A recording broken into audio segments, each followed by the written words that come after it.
Welcome to the Homeschool Mom Podcast, where biblical truth informs our everyday lives as homeschool moms. I'm your host, Janelle Knutson, a Christian, a wife, and a homeschooling mom to 7 children. You can find the show notes for each episode of the Homeschool Mom Podcast over at janelleknutson.com/podcast. Well, it has been a long time since I've recorded a podcast episode, so I thought the easiest way for me to jump back into podcasting would be to read an old blog post that I wrote way back in 2017 about feeling overwhelmed, too busy, and stretched thin as a homeschool mom.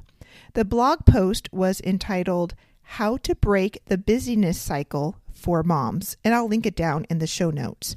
Here's what I wrote. Everyone says that they are busy these days. Life has a way of taking over our best intentions to slow down and savor the moments. Busyness looks different for everyone. Some people thrive on filling their days with enjoyable activities outside the home.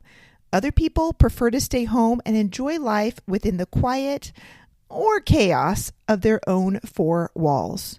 But there is a limit on the number of activities a person can squeeze into their schedule.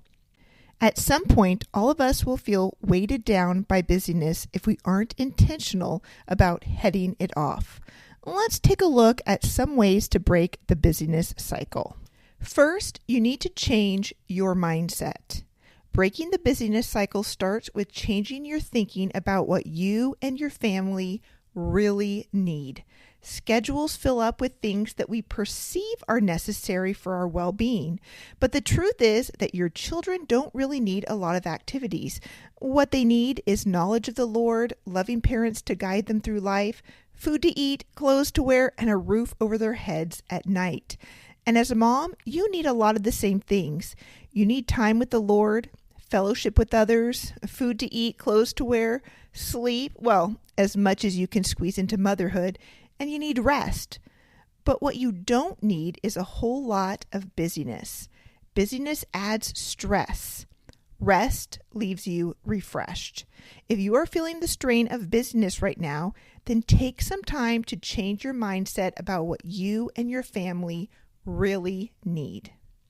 The second thing to do is to add in white space. If you want to head off busyness, then you have to be intentional about adding in white space to your calendar. White space just means that you leave times and days wide open. There's no agenda, no scheduled activities, just a blank space to provide time to slow down and savor the moments and relax. Now, some personalities require more white space than others. I need several days to be free of activity to break the busy feeling, but you may only need a few hours a day. Don't compare your schedule to others. Determine how much white space your family needs to break the busyness cycle, and then be okay with it. White space might look different for you than for your friends. Some people need white space on the calendar to stay home. Others need white space to allow for impulsive outings, but the important thing is that you have some white space on your calendar. The third thing you can do to break the business cycle is to group your kids' activities together. Your schedule can fill up quickly with activities, especially if you have more than one child. So try grouping as many activities together so you aren't stretched thin. Can all your kids take a class together? Or how about meeting up with friends for a toddler play date at the same time your older child has sports practice? It can help to put a limit on how many activities each child can participate in at any given time. You could also let one child choose an activity that everyone joins in on, and then the next time another child gets to pick the activity. Get creative and see how many activities that you can group together and do as a family. The fourth thing is to just say no. Okay, busy moms, let's face the fact that a lot of our busyness is because we feel like we need to say yes. We need to say yes to our children's requests to play sports, yes to play dates, yes to volunteering, yes to fulfilling a need. It feels good to say yes until we have to squeeze that additional commitment into our packed schedule. Sometimes we just need to say no. When we say no to more activities, we're really saying yes to less busyness and to less stress. We're choosing to enjoy each moment of life instead of letting it slip right by us. So what can you say no to in your schedule? Number 5 is to turn off social media. Social media can be wonderful if it has a healthy place in your life. It can also consume your time and busy your mind. Total up the number of minutes or even hours that you spend on social media. You might be surprised at how busy your life feels because time was lost on Facebook or Instagram or X. Even when you are supposed to be resting, your mind can be racing as it jumps from one social media post to another.